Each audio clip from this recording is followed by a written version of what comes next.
নমস্কার বন্ধুরা, আর মাত্র 42 দিন বাকি, তারপরেই পরীক্ষা শুরু হয়ে যাবে। দুর্গাপূজার ঠিক আগেই তোমাদের পরীক্ষা হয়ে যাবে এমনই কিন্তু জানানো হচ্ছে। বর্তমানে তোমাদের পরীক্ষা কবে থেকে হবে, কখন হবে এবং পরীক্ষার নির্দিষ্ট দিনক্ষণ সে সম্পর্কে জানানো হয়েছে। তাছাড়াও একগুচ্ছ নতুন নিয়ম জারি করা হয়েছে। 2025-26 শিক্ষাবর্ষে যে সমস্ত ছাত্রছাত্রীরা পরীক্ষা দেবে তাদের সকলকেই এই নিয়ম মানতে হবে। শুধু তাই নয়, পরীক্ষার নিয়ম না মানলে যে পরীক্ষা বাতিল হবে এটা কিন্তু নতুন কথা নয়, কিন্তু পরীক্ষা যে নতুন ধাঁচে হচ্ছে সে বিষয়ে অবগত রাখতে হবে এবং পরীক্ষার খাতাতে কিভাবে লিখতে হবে সেই বিষয়টাকেও আগে থেকে প্রশিক্ষণ দেওয়া হবে। প্রশিক্ষণ যদি না নেওয়া হয় তাহলে কিন্তু পরীক্ষা বাতিল হতে পারে এবং পরীক্ষার হলে গিয়ে সেটা যদি তোমরা মেনটেন না করো তাহলেই পরীক্ষা বাতিল হবে। সঠিকভাবে সঠিক জায়গাতে যদি তোমরা কিছু না লেখো তাহলেও পরীক্ষা বাতিল হবে। এবং এছাড়াও একগুচ্ছ নতুন নিয়ম জারি করেছে সরাসরি পর্ষদের তরফ থেকে এবং সেখানেই তোমাদের রুটিন প্রকাশ হয়েছে। এবং তাছাড়াও নতুন উচ্চ মাধ্যমিক ছাত্রছাত্রীরা যারা তৃতীয় সেমিস্টার পরীক্ষা দেবে তাদের জন্য নির্দেশিকা জারি হয়েছে এবং সেখানেই স্পষ্টত জানানো হচ্ছে গত বছরের থেকেই সেমিস্টার পদ্ধতি চালু হয়েছে একাদশে। এবারে প্রথম বছরে দুবার উচ্চ মাধ্যমিক পরীক্ষা হবে। উচ্চ মাধ্যমিকে থার্ড সেমিস্টারের দিনক্ষণ জানালো উচ্চ মাধ্যমিক শিক্ষা সংসদ। আগামী 8ই সেপ্টেম্বর থেকে শুরু হচ্ছে পরীক্ষা শেষ হবে 22শে সেপ্টেম্বর। প্রতিদিন পরীক্ষা শুরু হবে 10টা থেকে। 1 ঘন্টা 15 মিনিটের পরীক্ষা শেষ হবে বেলা 11টা 15 মিনিটে। ভিজুয়াল আর্টস, মিউজিক এবং ভোকেশনাল বিষয়ের ক্ষেত্রে পরীক্ষা শুরু হবে 10টায়, শেষ হবে 10:45-এ। পরীক্ষা কবে থেকে শুরু হবে তার রুটিনও কিন্তু প্রকাশ করা হয়েছে। এবার প্রথম বছরে দুবার উচ্চ মাধ্যমিক পরীক্ষা হবে। জাতীয় শিক্ষানীতির অংশ হিসাবে এই নতুন নিয়ম চালু করেছে রাজ্যের উচ্চ শিক্ষা দপ্তর। উচ্চ মাধ্যমিকের প্রথমার্ধে দিন ঘোষণা করে দিল উচ্চ মাধ্যমিক শিক্ষা সংসদ।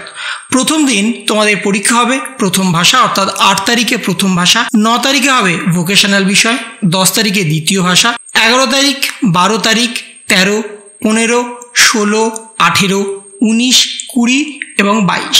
লাস্ট দিনে বায়োলজিক্যাল সায়েন্স, পলিটিক্যাল সায়েন্স এছাড়াও যার যা বিষয় আছে সেই বিষয়গুলো পরীক্ষা হবে। কিন্তু মূল বিষয় হচ্ছে পরীক্ষার কি কি নতুন নিয়ম জারি করা হয়েছে। এই সেমিস্টারে হবে ওএমআর সিট, যা উচ্চ মাধ্যমিকের ক্ষেত্রে বড় বদল। পরীক্ষার বিষয়ে ঘোষণার পাশাপাশি একগুচ্ছ নির্দেশিকা জারি করেছে উচ্চ মাধ্যমিক শিক্ষা সংসদ। পরীক্ষার্থীদের একাধিক নিয়ম মানার নির্দেশ দিয়ে দেওয়া হয়েছে। কি কি জারি করা হয়েছে? অনলাইনে প্রকাশ করা হবে অ্যাডমিট কার্ড। শিক্ষা প্রতিষ্ঠানের প্রধান ডাউনলোড করে তা প্রিন্ট আউট করবে এবং স্কুলে তা বিতরণ করবে। একমাত্র বৈধ নথি থাকলে তবেই ঢুকতে দেওয়া হবে পরীক্ষা কেন্দ্রে। সঙ্গে রাখতে হবে রেজিস্ট্রেশন সার্টিফিকেটও। সঙ্গে রাখতে হবে কালো বা নীল রঙের পেন, পেন্সিল, ইরেজার, স্বচ্ছ পেন্সিল বক্স, স্বচ্ছ জলের বোতল, স্বচ্ছ ক্লিপবোর্ড। সংশ্লিষ্ট জিনিস ছাড়া কোনো কিছু পরীক্ষা কেন্দ্রে ঢোকা যাবে না। সঙ্গে আরও বলা হচ্ছে লেখা বা ছাপা অক্ষর রাখা যাবে না এমন কোনো জিনিস। প্লাস্টিক, ক্যালকুলেটর, পেন ড্রাইভ, কাগজ, writing pad, lock table, electronic pen বা scanner, mobile phone, bluetooth, earphone এই সমস্ত কিছু কোনোভাবেই কিন্তু পরীক্ষা কেন্দ্রে নিয়ে যাওয়া যাবে না। অ্যাডমিট কার্ডে উল্লেখ নেই এমন কোনো বিষয়ে পরীক্ষা থাকলে সেই পরীক্ষার্থীকে পরীক্ষা কেন্দ্রে ঢুকতে দেওয়া হবে না। তবে ব্যতিক্রমী ক্ষেত্রে সেন্টারির সঙ্গে সংশ্লিষ্ট আঞ্চলিক কার্যালয়ের ডেপুটি সেন্টারির সঙ্গে কথা বলতে পারবেন এবং সেই পরীক্ষার্থীকে পরীক্ষায় বসতে দেওয়ার অনুমতিও দিতে পারবে। কোনো পরীক্ষার্থী শারীরিক অসুস্থতা হলে বা কোনো সংক্রমণ থাকলে আলাদা বসার জায়গা করে দেবে পরীক্ষকরা। বিষয়টি পরীক্ষা শুরু হওয়ার পরে নজরে এলে তার ওএমআর সিটও আলাদাভাবে প্যাক করে ওই হলে পৌঁছে দেবে শিক্ষক শিক্ষিকারা। পরীক্ষা শুরুর অন্তত 1 ঘন্টা আগে প্রত্যেক পরীক্ষার্থীকে পরীক্ষা কেন্দ্রে পৌঁছাতে হবে। পরীক্ষা কেন্দ্রের মূল দরজা পর্যন্ত থাকতে পারবে অভিভাবকরা। শুধুমাত্র কালো এবং নীল রঙের পেনই ব্যবহার করা যাবে ওএমআর শিটে। জেল বা ফাউন্ডেশন পেন কোনোভাবে ব্যবহার করা যাবে না। ওএমআর শিটের নির্দিষ্ট জায়গায় লিখতে হবে বা দাগ দিতে হবে। ওএমআর শিট কোনোভাবে ভাঁজ করা যাবে না, ছেঁড়া যাবে না এবং খেয়াল রাখতে হবে যাতে কোনোভাবে নোংরা না হয় বা ভিজে না যায়। তার কারণ হচ্ছে তোমাদের ওএমআর শিট কিন্তু অনলাইনেই স্ক্যান হবে, স্ক্যানারের মাধ্যমে স্ক্যান হবে। কোনো শিক্ষক শিক্ষিকারা প্রতিটা ম্যানুয়ালি স্ক্যান করা সম্ভব হবে না এতগুলো ছাত্রছাত্রীদের। ওএমআর শিট মেশিনের মাধ্যমে স্ক্যান হবে, তাই কোনোভাবে ভিজে গেলে বা নোংরা থাকলে সেটা কিন্তু স্ক্যান হবে না এবং তোমাদের পরীক্ষা অসুবিধা হতে পারে। এবং এখানে হচ্ছে এবার মূল বিষয়, যে মূল বিষয় পরীক্ষা বাতিল কিভাবে হবে, কেন হবে এবং কাদের হবে সে বিষয়ে কিন্তু জানানো হয়েছে এবং সেখানে স্পষ্টত বলা হচ্ছে উচ্চ মাধ্যমিকের পরীক্ষার্থীদের এবার উত্তরপত্রে আর লিখতে হবে না নাম, তার বদলে লিখতে হবে রোল নাম্বার, রেজিস্ট্রেশন নাম্বার এবং প্রশ্নপত্রের সিরিয়াল নাম্বার। এই প্রসঙ্গে উচ্চ মাধ্যমিক শিক্ষা সংসদের সভাপতি চিরঞ্জীব ভট্টাচার্য বলছেন, অনেক বছর আগে উচ্চ মাধ্যমিকের খাতায় নাম না লেখার রীতি ছিল, পরে ফের বদল আনা হয়েছে, নাম লেখা চালু হয়।